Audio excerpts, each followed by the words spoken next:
الحمدللہ وحدہ والصلاۃ والسلام علی من لا نبی بعدہ واعوذ باللہ من الشیطان الرجیم بسم اللہ الرحمن الرحیم یا ایھا الناس قد جاءتکم موعظۃ من ربکم وشفاء لما فی الصدور وہدی ورحمۃ للمؤمنین بسم اللہ الرحمن الرحیم وَلَقَدْ يَسَّرْنَا الْقُرْآنَ لِلذِّكْرِ فَهَلْ مِن مُّدَّكِرٍ بسم اللہ الرحمن الرحیم رب اشرح لی صدری ویسر لی امری واحلل عقدۃ من لسانی یفقہوا قولی۔ عزیز سامعین و سامعات، السلام علیکم ورحمۃ اللہ وبرکاتہ۔ درس قرآن مجید میں آپ سبھی کا تہہ دل سے خیر مقدم ہے۔ جیسا کہ آپ سبھی کو معلوم ہے کہ ہم سب سے پہلے آپ کی خیریت پوچھتے ہیں، تو کیسے آپ سبھی لوگ؟ اللہ تعالیٰ کرے کہ آپ سبھی بہت اچھے ہوں، خوشحال ہوں، محفوظ ہوں، اور اللہ تعالیٰ کرے کہ آپ کے ایمان اعمال صالحات میں ترقی ہوتی رہے، اور اللہ تعالیٰ کرے کہ وہ آپ سے راضی ہو جائے، آمین۔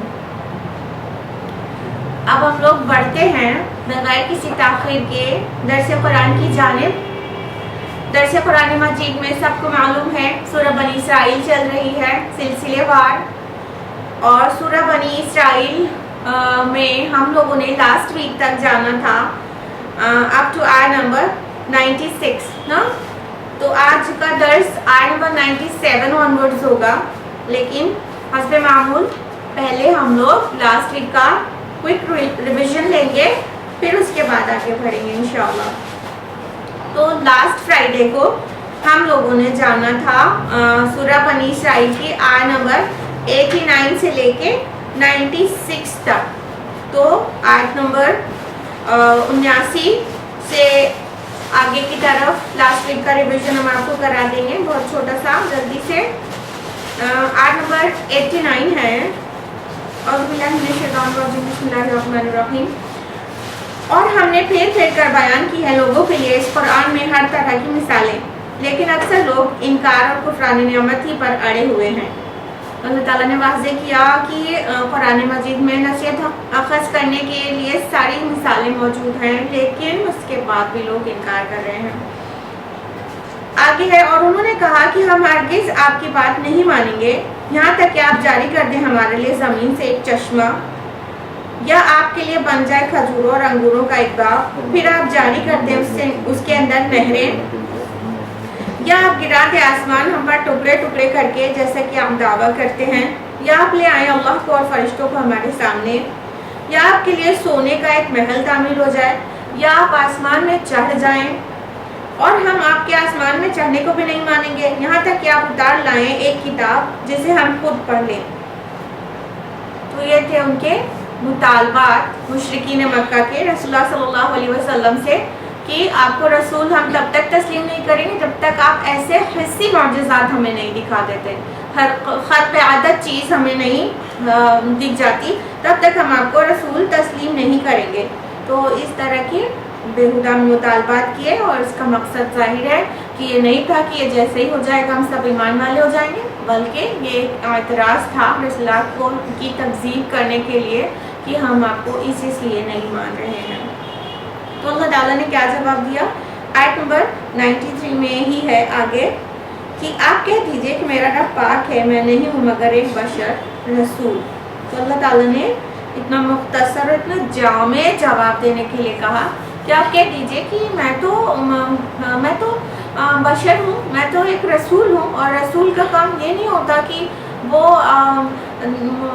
ایک جادوگر کی طرح آپ چوٹے بازی کرے، وہ کرتب دکھاتا پھرے، معاذ اللہ، یا تو خدائی دعویٰ نہیں کیا رسول اللہ نے کہ وہ کچھ بھی کرے، کچھ بھی کر سکتے ہو، ہر چیز کی قدرت رکھنے کا کلیم کیا ہو، ایسا کبھی بھی نہیں کیا۔ تو اللہ تعالیٰ تو پاک ہے، ساری قدرت تو اس کے ہاتھ ہے۔ تو اللہ تعالیٰ نے واضح کر دیا کہ آپ کہہ دیجیے میں رسول ہوں اور بشر ہوں،